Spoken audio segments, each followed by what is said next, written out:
Assalamualaikum warahmatullahi wabarakatuh. Saudara-saudara sekalian, makanan itu ternyata memiliki korelasi positif terhadap dikabulnya doa dan diterimanya ibadah atau tidak. Artinya apa? Ketika makanan yang dikonsumsinya itu berasal dari bisnis yang haram, maka kecenderungan doa-doanya akan tidak dikabulkan oleh Allah. Begitu juga ibadahnya akan ditolak oleh Allah Subhanahu wa taala ketika makanan yang dikonsumsinya berasal dari bisnis-bisnis yang tidak halal atau bisnis haram. Begitu juga sebaliknya, ketika makanan yang dikonsumsinya halal, maka ada kecenderungan ibadah dan doanya akan diterima dan dikabulkan oleh Allah Subhanahu wa taala. Saudara-saudara sekalian, statement ini sebenarnya terinspirasi dari sebuah hadis Rasulullah Shallallahu Alaihi Wasallam. Nabi mengatakan, as'asha akhbara yamuddu yadaihi ilas sama, ya Rab, ya Rab, mashrabuhu haramun malbasuhu haramun wa ghudhiya bil haram fa anna yustajabulah.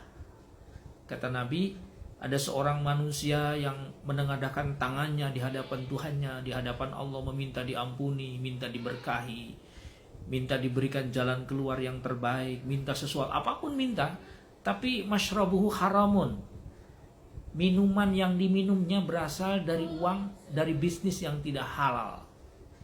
Wamal basuhu haramun, dan pakaian yang digunakannya berasal membeli dari uang yang berasal dari bisnis yang tidak halal atau haram.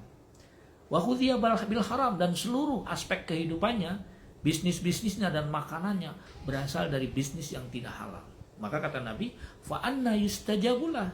Bagaimana Tuhan bisa mengabulkan doamu, ya? Ketika bisnismu haram, kau pakai untuk minum, kau pakai untuk pakaian, kau pakai untuk konsumsi makanan.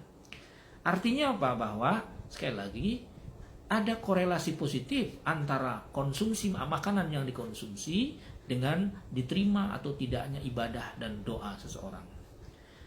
Saudara-saudara sekalian, ada satu penelitian, ya, riset yang cukup panjang dilakukan oleh seorang ilmuwan berasal dari Perancis tahun 1873, ya. Beliau wafat pada tahun 1944.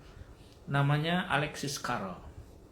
Alexis Carrel ini seorang ahli bedah inovatif pertama yang berhasil melakukan pembedahan pembuluh darah pertama, ya, bagi jantung manusia, dan prestasinya mendapatkan hadiah Nobel, hadiah kebangsawanan yang sangat prestisius dalam bidang keilmuan. Dia mengatakan apa? Dari hasil penelitian dan risetnya mengatakan bahwa setiap senyawa yang dikonsumsi oleh manusia itu ternyata berpengaruh terhadap sikap mental. Maknanya apa? Dia katakan senyawa yang negatif, ketika manusia mengkonsumsi senyawa yang negatif, maka kecenderungan perilakunya juga negatif. Begitu juga sebaliknya, ketika makanan yang dikonsumsinya itu positif, maka kecenderungannya berlaku, sikap mentalnya kecenderungan positif. Nah, saudara-saudara sekalian, artinya apa? Bahwa dalam Islam itu persoalan makanan itu menjadi penting. Makanan halal itu sangat berpengaruh terhadap diterima atau tidaknya ibadah seseorang. Bahkan tidak hanya sampai persoalan diterima atau tidaknya doa dan ibadah. Ada satu hadis Nabi mengatakan, kullu lahmin nabata minal haram annaru aula bih. Jadi setiap daging yang tumbuh pada tubuh kita, darahnya mengalir berasal dari barang-barang yang bisnisnya haram, maka annaru aula bih, kecenderungan tersentuh oleh api neraka sangat besar. Ini kan berarti fatal, bahwa makanan dan minuman yang halal dan yang haram itu ternyata berpengaruh terhadap tadi tidak hanya berpengaruh pada ditolak dan terimanya doa, tetapi juga berpeluang orang itu akan mendapatkan sentuhan atau siksa dari api neraka. Saudara-saudara sekalian, ini artinya bahwa sekali lagi Islam memberikan perhatian yang sangat serius. Konsumsi halal itu menjadi penting, ya. Mengkonsumsi barang-barang yang haram dari bisnis yang haram itu ternyata berdampak pada doa-doa dan ibadah kita yang tidak diterima oleh Allah Subhanahu wa taala. Seperti apa bisnis yang haram? Tentu panjang lebar, ya. Salah satunya bisnis yang dilakukan dengan cara menipu, bisnis yang dilakukan dengan cara riba, ya.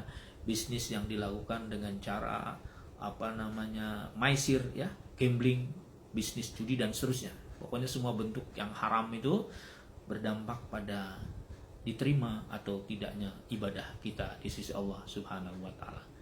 Terima kasih, mudah-mudahan bermanfaat. Assalamualaikum warahmatullahi wabarakatuh.